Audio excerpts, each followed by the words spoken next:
श्री शिवाय नमस्तुभ्यम। हम सबको पता है कि हमेशा की तरह इस बार भी पूज्य गुरुजी सावन की शिवरात्रि को पार्थिव शिवलिंग का निर्माण करा के पूजन कराने वाले हैं। बहुत ज़्यादा कमेंट थे, बहुत ज़्यादा मैसेज थे कि भैया जो पार्थिव शिवलिंग का पूजन गुरुजी कराएंगे वो शिवलिंग हमें कहाँ बनाना है, मतलब सुबह बनाना, शाम को बनाना, दोपहर में कब बनाना है, इसकी बात करेंगे। दूसरा आपको ये भी बता दूं कि पिछले साल की जो कथा हुई थी उसमें गुरुजी ने पार्थिव शिवलिंग के निर्माण में कुछ चीज़ों को मिट्टी के अंदर मिलाने की भी बात कही थी, उसकी बात इस वीडियो में करेंगे। और कौन सी बातों का ध्यान स्त्रियों को देना है इसकी बात वीडियो में करेंगे, ठीक है ना। पूरा देखिएगा जिससे आप अच्छे तरीके से पार्थिव शिवलिंग का निर्माण करके और अपनी जो भी मनोकामना है वो महादेव से पूरी करा सकते हैं, ठीक है ना। देखो सबसे पहले बात कर लेते हैं कि हमको कौन सी मिट्टी को लेना होगा। देखो जैसे यहाँ पे आपको दिख रहा होगा पार्थिव शिवलिंग। बात करते हैं कि पार्थिव शिवलिंग आपको बनाना कब है इसकी।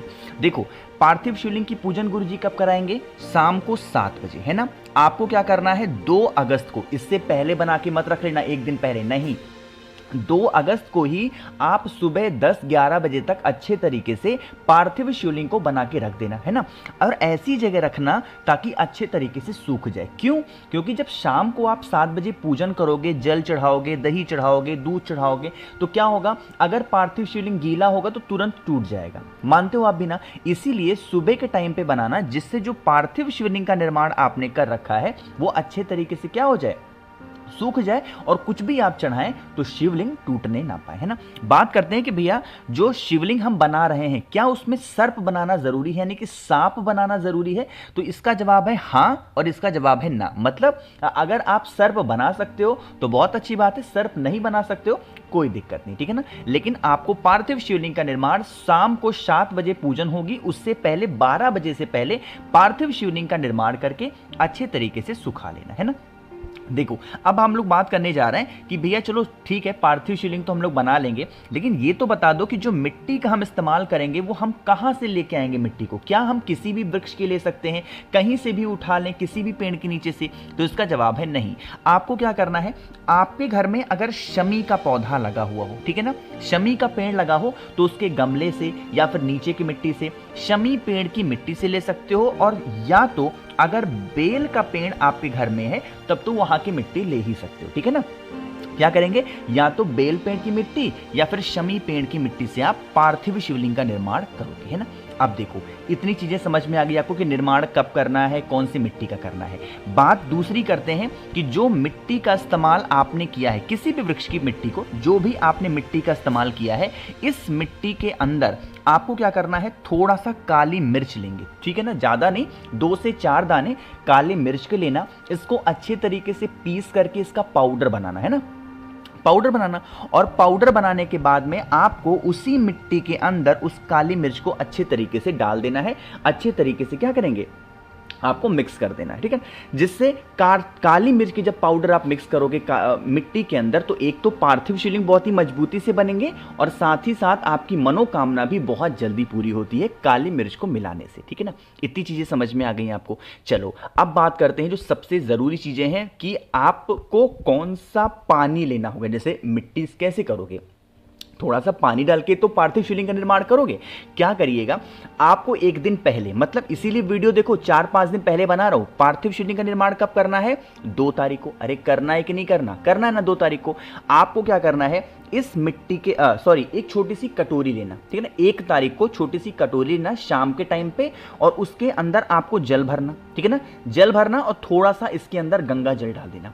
और गंगा जल डालने के बाद में इसी जल के अंदर मात्र 2 दाने चावल के आपको डाल देने, है ना।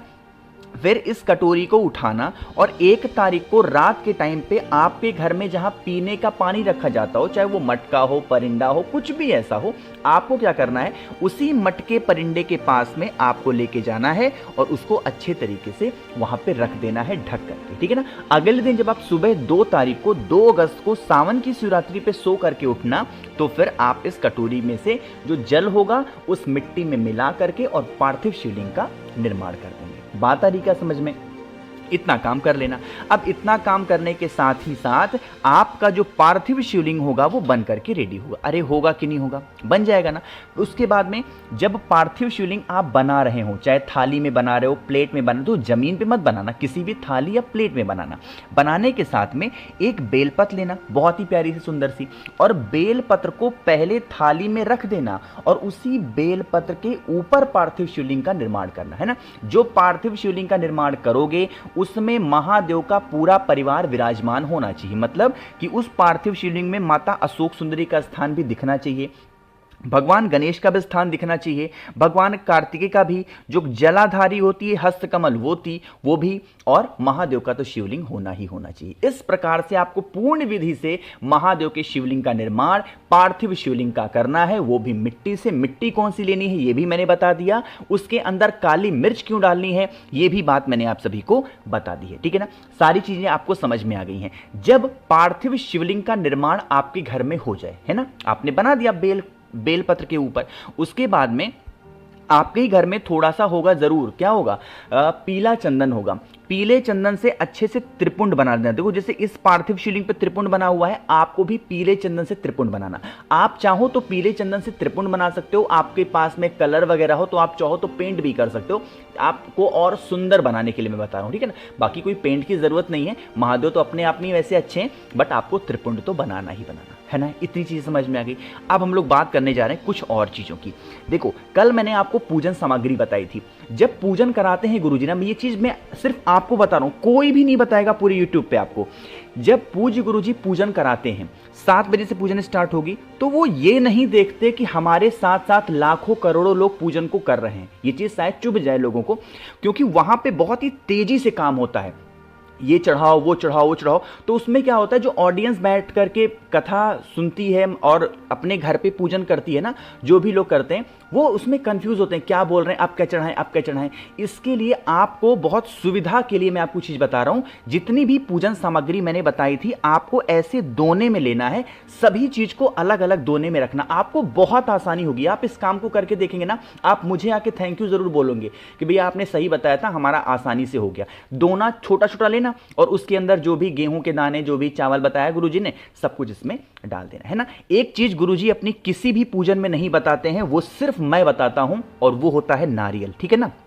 गुरुजी ने कभी नारियल की बात की ही नहीं जब भी पूजन सामग्री बताई, लेकिन खुद इस्तेमाल कर लेते हैं नारियल और हम लोग को इस्तेमाल नहीं करने देते। इसीलिए हम लोगों को भी नारियल लेना है, और नारियल जूट वाला नारियल लेना, जो होता नहीं है घर में, मतलब मार्केट में मिलता है ऐसे पानी वाला नारियल, वही वाला नारियल आपको लेना होगा, ठीक है ना। उस नारियल को लेने के बाद में आपको उसको चढ़ाना होगा अपनी मनोकामना करके, और उसको कहीं पे भी ले जा करके रख देना नारियल को, वो तो बाद में गुरुजी बताएंगे ही। साथ ही साथ गुरुजी ने क्या कहा था पता है आपको, अभी जब पूजन सामग्री बता रहे थे कि कोई पुष्प ले लेना। मैं आपको बताऊं, आप पुष्प जितना गुरुजी ने बताया ना उससे कहीं ज्यादा लेना। क्यों? जब पूजन होती है ना तो पता क्या बोलते हैं, यहाँ पे फूल चढ़ाइए, वहाँ पे फूल चढ़ाइए, यहाँ पे रखिए फूल, एक फूल ले लीजिए, एक पुष्प ले लीजिए। तो उसमें क्या होता है, हम लोग तो भाई चलो गिन करके 7 फूल ले लेते हैं, अब वो तो ढेर सारा लेके बैठे रहते हैं, यहाँ चढ़ाओ, अब हम लोग पास कमी पड़ जाती है। इसीलिए मैं आपसे कहता हूँ फूल जो भी लेना ज़्यादा मात्रा में लेके बैठना, कि जब भी वहाँ से कहें कि फूल ले लो, अक्षत ले लो, उन सभी चीज़ों को चढ़ाना। और जितनी जितनी चीज़ें पूज्य गुरुजी ने बताई हैं उन सबों को तो आप, ये जो मैंने आपको बताया ना दोना, इसमें तो रखना ही रखना गिन करके, बाकी अलग से अपनी थाली में थोड़ा थोड़ा और रख लेना। क्योंकि बोलते ना थोड़ा सा अक्षत ले लो, थोड़ा सा चावल ले लो, तो भाई हमने तो 108 चावल के दाने गिन करके रखे हैं, अब उसमें से ले लेंगे तब तो ये कम पड़ जाएगा। इसीलिए मैं आपसे कहता हूं कि आप अलग से भी रखना, ताकि जब वो कहें चढ़ाओ तो हम अलग वाले में से चढ़ा दिया करेंगे। समझ रहे हो ना? तो इतनी सारी चीज़ों को आप करना। और हाँ, तीसरी चीज़ आपको एक और बता दूं कि जब आप पूजन करना ना पार्थिव शिवलिंग की, तो लास्ट में पूरे परिवार लोग एक साथ हाथ लगा करके एक बेलपत्र महादेव के शिवलिंग के ऊपर चढ़ा देना, ठीक है ना, लास्ट में।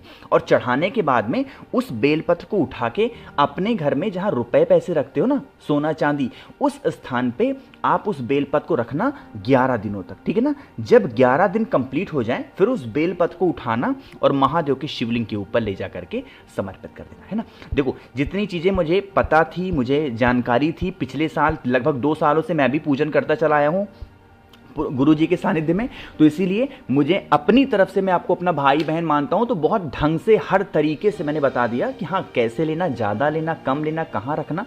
तो वीडियो पसंद आती हो लाइक ज़रूर किया करिए, ज़्यादा से ज़्यादा लोगों तक भेजिएगा वीडियो को, ताकि सभी लोग अच्छे ढंग से इस कथा को सुन पाएंगे और 2 अगस्त की सावन शिवरात्रि पर पार्थिव शिवलिंग की पूजन को कर पाएंगे। और हाँ, चैनल को तो ज़रूर सब्सक्राइब करना है।